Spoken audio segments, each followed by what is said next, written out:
In January 1945, 30 miles behind enemy lines in the dense mosquito-infested jungles of Luzon in the Philippines, 500 Allied prisoners of war were waiting for their execution. They were the forgotten survivors of the fall of Bataan and the brutal Corregidor campaign, starved, beaten, and ravaged by malaria, dysentery, and beriberi. They had clung to life for 3 agonizing years under the iron fist of the Imperial Japanese Army. But as General Douglas MacArthur's amphibious invasion force stormed the beaches of Lingayen Gulf, a terrifying top-secret directive was intercepted from the highest levels of the Japanese military command in Tokyo. It was known simply as the Kill-All Order. The directive was unambiguous. If Allied forces advanced too close to any prisoner of war camp, the guards were to liquidate every single inmate immediately, burn them alive in their trenches, mow them down with heavy machine guns, leave no witnesses, leave no evidence, and leave no survivors. 50 miles away, inside the dimly lit command tent of the U.S. 6th Army, Lieutenant Colonel Henry Mucci stared at a tactical map spread across a wooden crate. He knew time had run out. Sending a heavy armored column through 30 miles of Japanese-occupied territory was out of the question. A massive, loud mechanized force would be detected hours before reaching the gates, triggering an immediate bloody massacre of the prisoners inside. There was only one option left on the table: a high-risk, near-suicidal stealth operation. Mucci selected 121 elite soldiers from the 6th Ranger Battalion, paired them with a small detachment of Alamo Scouts, and over 200 battle-tested Filipino guerrillas. Their mission was staggeringly complex: slip past thousands of Japanese troops, march 30 miles through hostile terrain without raising an alarm, assault a heavily fortified prison camp, rescue all 500 men, and bring them back alive across enemy territory. If they were spotted along the way, they would be surrounded and annihilated. If they failed, 500 American heroes who had survived 3 years of hell would bleed out in the mud. This is the untold, minute-by-minute story of the greatest tactical rescue raid in American military history. This is the raid on Cabanatuan. To fully grasp the sheer desperation of this rescue mission, one must go back to the dark spring of 1942, when the Philippines fell to the Imperial Japanese Army. After months of grueling, isolated defense on the Bataan Peninsula without resupply or air support, tens of thousands of starving American and Filipino soldiers were forced to surrender. What followed remains one of the darkest chapters in modern warfare: the infamous Bataan Death March. For over 70 miles under a scorching tropical sun, weakened men were marched toward prison camps. Anyone who collapsed from heat stroke, dehydration, or exhaustion was bayoneted, shot, or decapitated where they lay. Thousands died before ever reaching a camp. Those who survived the forced march were shoved into overcrowded, filth-ridden prison camps, the largest of which was Cabanatuan. By early 1945, Cabanatuan had become a slowly grinding death factory. The daily ration consisted of nothing more than a single scoop of maggot-infested rice mixed with dirty water. Disease spread like wildfire through the bamboo barracks. Beriberi caused the men's legs and faces to swell to grotesque proportions until their skin burst open. Malaria caused hallucinations and uncontrollable shivering in the stifling jungle heat. Chronic dysentery claimed dozens of lives every single week. Men died in such vast numbers that burying the dead became a full-time, round-the-clock labor detail. The living slept side by side with corpses in cramped quarters, tormented by clouds of black flies, mosquitoes, and unrelenting humidity. Major Robert Lapham, an American officer who had evaded capture in 1942 and spent 3 years building a network of Filipino guerrillas in the mountains, monitored Cabanatuan from a distance through local informants. His intelligence reports were horrific. Out of the thousands of men originally sent to Cabanatuan, only about 500 remained alive by January 1945. The rest had been buried in unmapped mass graves outside the camp fences or forced onto the infamous Japanese hell. Ships, unmarked freighter vessels used to transport slave laborers to Japan, many of which were tragically sunk by Allied submarines unaware of the human cargo inside. Then chilling news arrived from Palawan Island. On December 14, 1944, at a POW camp on Palawan, Japanese guards panicked as American bomber formations flew overhead. Executing their standing orders, the guards forced 150 American prisoners into covered air raid trenches. poured aviation fuel into the openings, and threw in burning torches. As men tried to crawl out engulfed in flames, Japanese soldiers cut them down with machine guns and bayonets. Only 11 men survived by diving over a cliff and swimming through shark-infested waters to reach local guerrillas. When intelligence reports of the Palawan massacre reached General MacArthur's headquarters, a wave of shock and horror swept through the high command. MacArthur realized that Cabanatuan was next on the list. If the 6th Army advanced too rapidly toward Manila, the Japanese commander at Cabanatuan would inevitably carry out the kill-all order. The men trapped behind those barbed wire fences did not have weeks or days. They had hours. The man tasked with pulling off this impossible rescue was 33-year-old Lieutenant Colonel Henry Mucci. Born in Bridgeport, Connecticut, and a proud graduate of West Point, Mucci was a fiery, larger-than-life character. He wore a custom-trimmed mustache, carried an ivory-handled revolver, and possessed an unyielding devotion to his men. Mucci was given command of the 6th Ranger Battalion, an elite unit he had built from scratch, subjecting them to grueling physical conditioning, amphibious assault drills, night infiltration tactics, and hand-to-hand combat training in the rugged terrain of New Guinea. On January 27, 1945, Mucci was called to the headquarters of Lieutenant General Walter Kruger, commander of the U.S. 6th Army. Kruger looked Mucci in the eye and gave him a clear, terrifying mandate: bring those men out, and don't lose a single prisoner. Mucci was given less than 24 hours to organize the operation. Recognizing that he needed a brilliant tactical strategist to design the actual assault on the compound, Mucci turned to 25-year-old Captain Robert Prince, the battalion's assistant operations officer. Prince was quiet, methodical, and possessed an extraordinarily analytical mind for infantry warfare. The logistical hurdles facing Prince and Mucci were overwhelming. Cabanatuan lay deep inside enemy territory, roughly 30 miles behind the front lines. To reach it, the strike force would have to march across wide, open grasslands without cover, cross knee-deep rivers, and navigate through villages occupied by units of the Japanese 8th Division, a battle-hardened force of over 7,000 enemy troops stationed within striking distance of the camp. The camp itself was a formidable fortress. It was a massive rectangular compound measuring 800 yards long by 600 yards wide, surrounded by multiple layers of heavy barbed wire, elevated guard towers fitted with heavy machine guns and high-powered searchlights, and fortified pillbox bunkers guarding the main entrance gate. Mucci's operational plan rested on 3 critical factors: absolute stealth during the approach, seamless cooperation with local Filipino guerrillas, and razor-thin operational timing. First, Mucci dispatched 2 elite 4-man teams from the Alamo Scouts, the 6th Army's top-secret reconnaissance unit, led by Lieutenants William Nellist and Thomas Rounceville.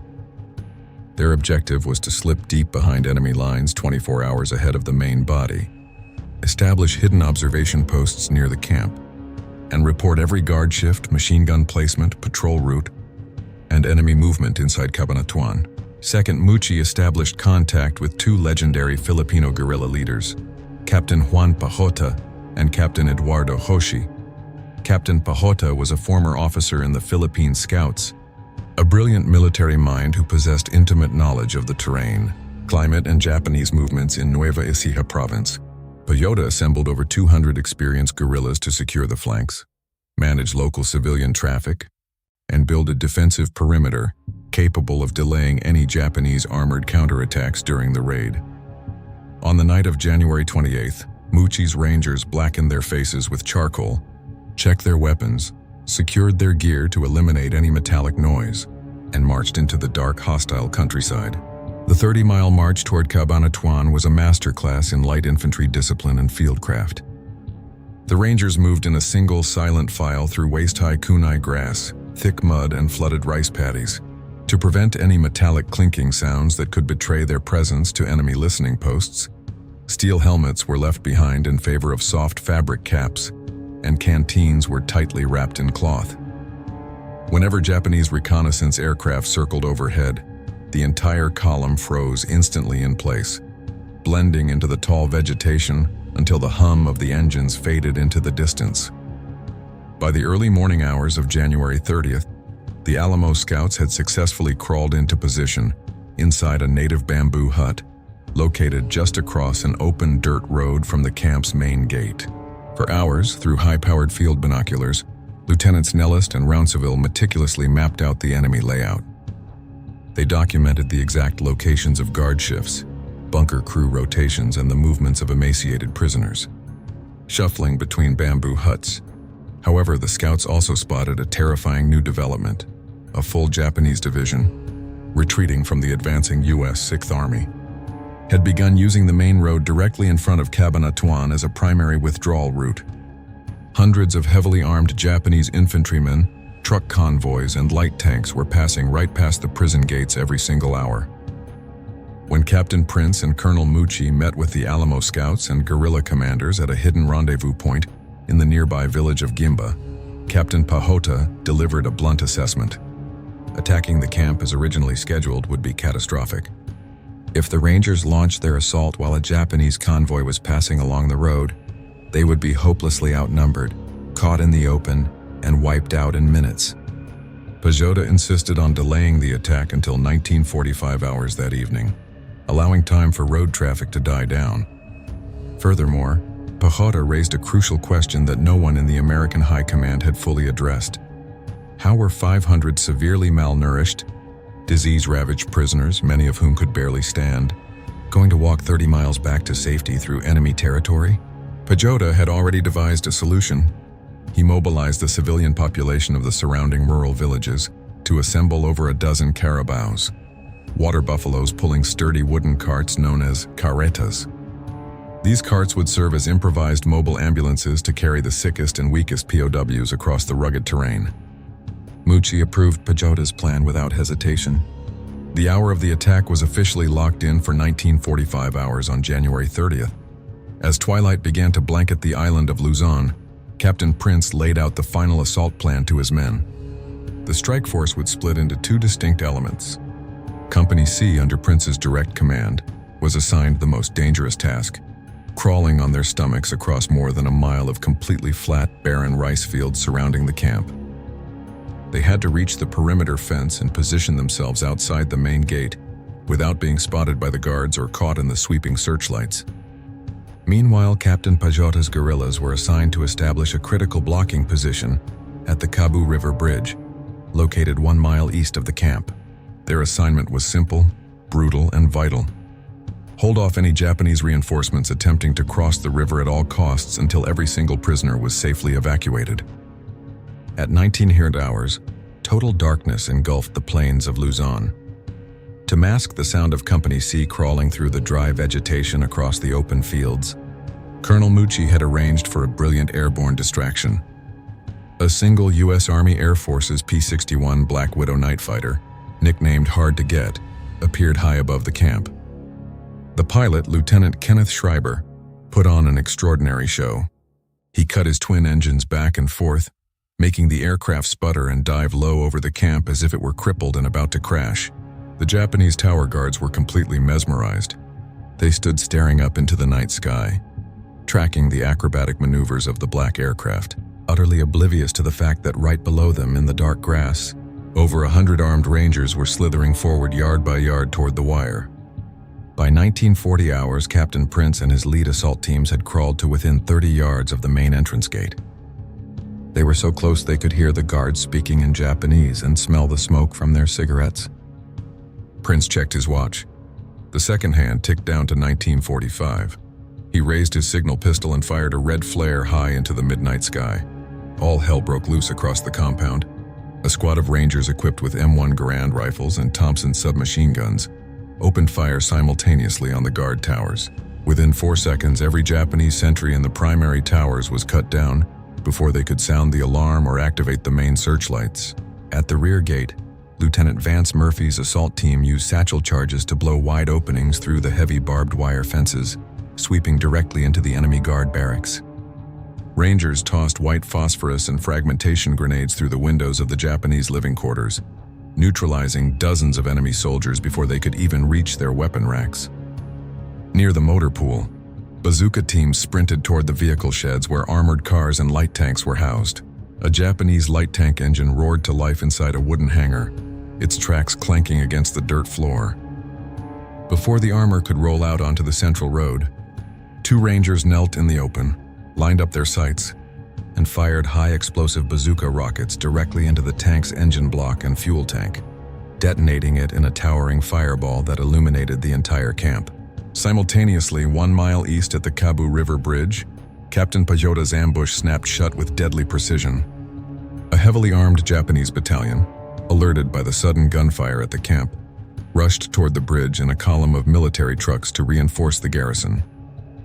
Pajota's guerrillas had rigged the wooden bridge structure with demolition charges and concealed themselves along the high riverbanks with heavy machine guns, bars, and mortars. As the lead Japanese truck rolled onto the bridge deck, Pajota detonated the explosives, shattering the timber supports and dropping the vehicle into the river below. What followed at the bridge was a relentless one-sided slaughter. Pajota's men poured a murderous hail of automatic fire and mortar shells into the trapped Japanese column caught in the narrow road choke point.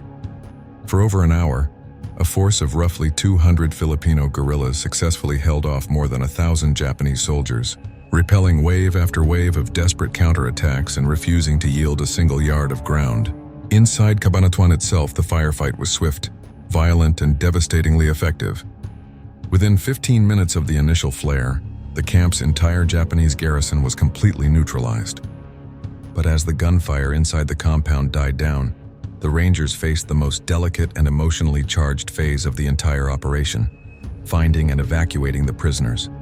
When the initial explosions and automatic gunfire shattered the night, the prisoners inside the bamboo barracks believed their worst nightmare had come true. They assumed the Japanese guards were carrying out the kill-all order. Many men dove under their wooden cots, hid behind thin bamboo walls, or attempted to claw their way into the dirt floors with their bare hands. Ranger Captain Bob Prince kicked open the doors of the main barracks, shouting into the darkness, "Head for the main gate. We're American soldiers. We're here to get you out." A heavy, terrified silence met his voice. The prisoners were in absolute shock. Having endured 3 years of deception, physical torture, and mind games at the hands of their captors, they believed the English-speaking voices were a cruel Japanese trick designed to lure them outside to be cut down by machine guns. It was not until a massive 6'2" Ranger walked inside, gently lifted a frail, weeping veteran into his arms and said, "What's the matter, buddy? Don't you know Uncle Sam is here for you?" That the staggering reality finally set in. Tears welled in the eyes of men who had not cried since the fall of Bataan. Some fell to their knees on the dirt floor, sobbing in prayer. Others attempted to stand and walk on their withered legs, only to collapse from sheer physical exhaustion and malnutrition. The Rangers did not hesitate for a second. They hoisted the weakest survivors onto their backs, slung others over their shoulders, and began carrying them out through the shattered main gate. Outside the camp entrance, local Filipino civilians and guerrillas were waiting with the carabao carts. Over 100 wooden carts were quickly filled with the most critically ill and bedridden survivors. The rest of the rescued men were paired up with Rangers and guerrillas, who supported them physically as they began walking step by step into the dark countryside. Amidst the triumphant evacuation, a tragic loss occurred. Dr. James Fisher, the brilliant 6th Ranger Battalion surgeon who had accompanied the strike force to provide immediate field medicine to the prisoners, was struck in the abdomen by mortar shrapnel during the brief firefight near the front gate. Despite the desperate efforts of his medics, Dr. Fisher would succumb to his wounds hours later, one of only 2 American Rangers lost during the entire operation.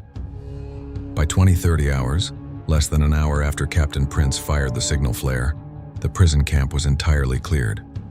Prince walked through every single barracks one final time with a flashlight to ensure no man was left behind. In the darkness of an isolated latrine hut, he discovered an elderly, deaf British soldier who had been completely unaware that a rescue operation had just taken place. Prince lifted the man up and carried him out to the last remaining cart. The long, vulnerable column began its slow, agonizing 30-mile withdrawal back toward friendly territory. As dawn broke over the mountains of Luzon on the morning of January 31, 1945, the rescue column cleared the most dangerous Japanese patrol zones.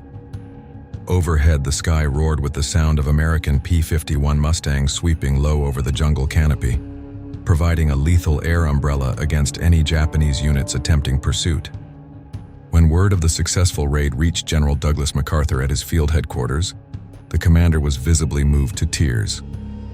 He would later officially declare the Cabanatuan rescue the most brilliant tactical operation ever executed by any army in history. The final military tally of the raid on Cabanatuan was extraordinary. 511 Allied prisoners of war were successfully liberated from immediate execution. Over 500 Japanese soldiers were neutralized inside the camp and at the Cabu River Bridge. The attacking force suffered remarkably light casualties, losing only 2 Rangers and a small number of guerrilla casualties.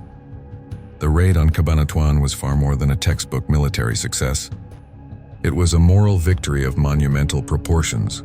It sent an unmistakable message across the Pacific theater that no American or Allied soldier, no matter how deeply buried behind enemy lines or how long forgotten, would ever be abandoned by their nation. Decades later, the precision, courage, and selfless execution demonstrated by the 6th Rangers, Alamo Scouts, and Filipino guerrillas at Cabanatuan remain a foundational pillar of modern military special operations doctrine, a timeless symbol of brotherhood under fire, absolute discipline, and unbroken resolve. If you found this deep dive into WWII military history compelling, please hit the like button and subscribe to Warlog History for more cinematic historical documentaries. Drop a comment below to let us know which historical raid or tactical battle you would like us to cover in our next episode. Thank you for watching, and until next time, keep history alive.